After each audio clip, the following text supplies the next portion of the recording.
अस्सलामुअलैकुम। कैसे हैं आप लोग? उम्मीद है आप सब लोग खैरियत से ठीक ठाक होंगे। आपका भाई अहमद सलमान एक नए ब्लॉग के साथ हाजिर है। अभी मैं अमरिया रोड पर हूँ और अमरिया के पास एक गांव में गया था। जाने का रीज़न ये था कि वहाँ मेरे ताऊ रहते हैं जिनसे मुझे कुछ काम था। अब वो काम निपटा कर मैं अपने घर को निकल रहा हूँ। तो यहाँ पर अभी घर निकलते वक्त एक सूफ़ी दरगाह है जहाँ पर मेरे वालिद के पीरो मुर्शिद हैं, वो दरगाह दिखाएंगे और इस जर्नी को यहाँ से स्टार्ट करेंगे। तो इंशाअल्लाह आज के ब्लॉग में आपको बहुत ज़्यादा मज़ा आने वाला है। तो साथियों, शाम का वक्त हो रहा है और आप ये व्यू चेक कीजिए, क्या खूबसूरत नज़ारा है। खेतों में फसलें कट चुकी हैं, कट रही हैं और शाम के वक्त में इस तरफ नहर है। आप ये देखिए नहर, और ये बहुत बड़ी नहर है, इसको शायद शारदा नहर कहा जाता है। और ये शारदा नहर है और सामने आपको पुल दिखता होगा, वो अमरिया का पुल है।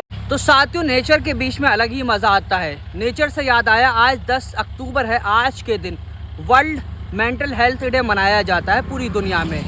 जो मेंटल हेल्थ से रिलेटेड इश्यूज़ हैं उसको अवेयर करने के लिए। आजकल मेंटल हेल्थ की परेशानी बहुत ज़्यादा हो रही है, लोग डिप्रेशन में है, एंजाइटी में है। तो इसलिए मैं आप लोगों से गुजारिश करूँगा कि आप लोग एक दूसरे को कांधा दीजिए, एक दूसरे की परेशानी और तकलीफ़ को समझिए। और सबसे ज़रूरी ये होता है कि जब कोई व्यक्ति इस दुनिया से चला जाता है तो बहुत सारे लोग सोचते हैं कि भाई उसको कांधा दिया जाए, जिसमें बहुत सवाब का काम है। मगर बहुत सारे लोग ऐसे हैं जो जीते जी किसी का सहारा चाहते हैं, मगर आजकल लोग उनका सहारा बनने की कोशिश नहीं करते हैं। लोग आजकल एक दूसरे की तकलीफ़ को समझने की कोशिश नहीं करते हैं, दूसरे की तकलीफ़ को सुनने की कोशिश नहीं करते हैं। इसलिए हमें कोशिश करनी चाहिए, मुझे ख़ुद और आप लोगों को, कि हम किसी को जीते जी कांधा दें, उसकी परेशानी तकलीफ़ को सुने और उसको हौसला दें, और इसीलिए उसकी मेंटल हेल्थ ठीक होगी। तो मेंटल हेल्थ ठीक करने के लिए अवेयरनेस की बहुत ज़्यादा ज़रूरत है, जिसमें मेरी और आपकी सब लोगों की ज़िम्मेदारी है कि जो लोग परेशानी में हैं, तकलीफ़ में हैं, आजकल बहुत सारे लोग तकलीफ़ और परेशानी में, उनकी परेशानी को कम किया जाए। तो भाई साहब, ये शारदा नहर है और ये देखिए ये पुल है, और ये बहुत ही पतला पुल था, अब दूसरा पुल इसके बराबर में पड़ गया है। तो पहले एक ही गाड़ी एक ही बार में निकलती थी। ये रोड जा रहा है सितारगंज को, ये अमरिया शहर है, और ये वाला जो रोड है ये जा रहा है पिलवीत को, और ये चौराहा कहलाया जाता है। बहुत बिजी चौराहा होता है, और पहले यहाँ पर जो है सिर्फ एक गाड़ी आसानी से निकल पाती थी क्योंकि पुल पतला था, और अब दूसरा पुल उस तरफ भी पड़ गया है। तो अभी आपका भाई घर के लिए निकला है, और अभी इस रूट से, अमरिया वाले रूट से हम सितारगंज होते हुए किच्छा पहुँचेंगे। किच्छा पहुँचने से पहले रास्ते में पड़ता है नया गाँव। नया गाँव में मेरे वालिद के पीरो मुर्शिद अब्दुल हई मियाँ, अब्दुल वहाब मियाँ की दरगाह है। तो वहाँ पर ज़ियारत करेंगे, और अब्दुल हई मियाँ की बहुत बड़ी स्टोरी है, वो भी आपको वहाँ दरगाह पे पहुँचकर मैं सुनाने वाला। आपका भाई अभी दरगाह शरीफ पर, आस्ताना शरीफ पर पहुँचा हुआ है, और आपको पहले आस्ताना शरीफ दिखा दूँ। ये है आस्ताना शरीफ अब्दुल हई मियाँ और अब्दुल वहाब मियाँ का। अब्दुल हई मियाँ जब इस दुनिया से तशरीफ़ ले गए थे, उन्होंने अलविदा कह दिया था। उसके बाद उनको कलियर शरीफ के पास में एक गांव में दफन किया गया। उसके बाद उन्होंने किसी शख्स को ख्वाब में बशारत की और कहा कि मुझे यहाँ से कब्र से निकालकर नया गांव इस जगह पे लाया जाए। तो पहले तो जिनके ख्वाब में आए तो उन्होंने जो है थोड़ा नज़रअंदाज कर दिया, मगर दोबारा फिर से अब्दुल हई मियाँ उन साहब के ख्वाब में तशरीफ़ लेके आए और उनसे कहा कि मुझे नया गांव में इस जगह लेकर आया जाए।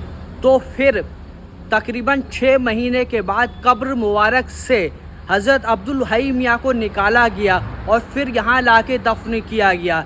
जब यहाँ दफन किया गया था तो यहाँ के आसपास के लाखों लोग यहाँ पर आए थे, इसलिए कि वो देखना चाहते थे कि जब कोई इंसान इंतकाल फरमा जाता है तो उसका जिस्म कब्र में गल जाता है, मगर अब्दुल हई मियाँ का जिस्म गला नहीं। ये सैयदों की करामात होती है, ये अल्लाह वालों की करामात होती है कि वो ज़िंदा रहते हैं हमेशा से, वो अपने कब्रों में भी ज़िंदा रहते हैं। तो अब्दुल हई मियाँ का जिस्म वैसा का वैसा ही 6 महीने के बाद पाया जैसा उन्हें दफन किया गया था। फिर उसके बाद इस जगह पे, यहाँ पे आस्थाने पे अब्दुल हई मियाँ को यहाँ पर दफन किया गया और यहीं पर उनका आस्थाना है। वहीं अब्दुल वहाब मियाँ जो कि अब्दुल हई मियाँ के बेटे हैं, उनकी भी मज़ार यहाँ पर है। और अब्दुल वहाब मियाँ मेरे वालिद और वालिदा के पीरो मुर्शिद हैं। अब्दुल वहाब मियाँ 9 मुहर्रम को इस दुनिया से अलविदा कह गए थे और उसके बाद उनके वालिद मोहतरम अब्दुल हई मियाँ के बराबर में ही उनको नया गांव, इस गांव में, नया गांव ये गांव है, इस गांव में दफन किया गया। तो आज मैं यहाँ पर आस्थाने पे आया, मुझे बहुत खुशी हुई कि अब्दुल हई मियाँ और अब्दुल वहाब मियाँ की बारगाह में आकर सलाम अर्ज़ किया। ये आस्थाना शरीफ है अब्दुल हई मियाँ अब्दुल वहाब मियाँ का, और इधर सज्जादा नशीन सैयद नाहिद मियाँ बैठे हुए हैं। और इधर भी जो है दरगाह शरीफ पर लिख दिया गया है कि दरगाह शरीफ हज़रत अब्दुल हई शाह हज़रत सैयद अब्दुल वहाब शाह रहमतुल्लाह अलैह। अच्छा, दरगाह शरीफ पर आके मैं थोड़ा सा आपको, आज बहुत ख़ास दिन है, उसकी मुबारकबाद दे देता हूँ आप सबको। 11वें इमाम हसन अल अस्करी की आज विलादत का दिन है। आज 8 रबीउल सानी है, जिसको 11वीं के महीने से भी जाना जाता है। तो आज के दिन 11वें इमाम हसन अल अस्करी अलैहिस्सलाम की विलादत का दिन है। तो आप सब लोगों को इमाम हसन अल अस्करी की विलादत बहुत बहुत मुबारक हो। अभी मैं अपने वालिद मोहतरम के जो पीरो मुर्शिद हैं अब्दुल वहाब मियाँ साहब, उनके आस्थाने पर हूँ और मेरे साथ साहिब सज्जादा नशीन हैं जो कि अब्दुल वहाब मियाँ के बेटे हैं। अस्सलाम वालेकुम। अब्दुल वहाब मियाँ के बारे में थोड़ा बता। अब्दुल वहाब मियाँ मेरे वालिद हैं और सैयद अब्दुल हई शाह मियाँ, जिन्हें सिकरौटा शरीफ से यहाँ पर लेकर आए थे सितारगंज। अच्छा, कितने साल के बाद लेके आए थे आपको? आपको 6 महीने 13 दिन बाद ले गए। 6 महीने 13 दिन के बाद। अच्छा, गढ़मीरपुर से। अच्छा। गढ़ तो बहुत खुशी की बात हुई कि साहिब सज्जादा नशीन से मेरी मुलाकात हुई और मेरे जो वालिद मोहतरम है उनका जो है अब्दुल वहाब मियाँ साहब से और अब्दुल हई मियाँ साहब से बहुत ज़्यादा मोहब्बत है। वो हमेशा से इस आस्थाने पे आते रहते हैं। तो मुझे भी बहुत ज़्यादा खुशी हुई कि मैं आस्थाने पे पहुंचा और साहिब सज्जादा नशीन साहब से भी मुलाकात हो गई।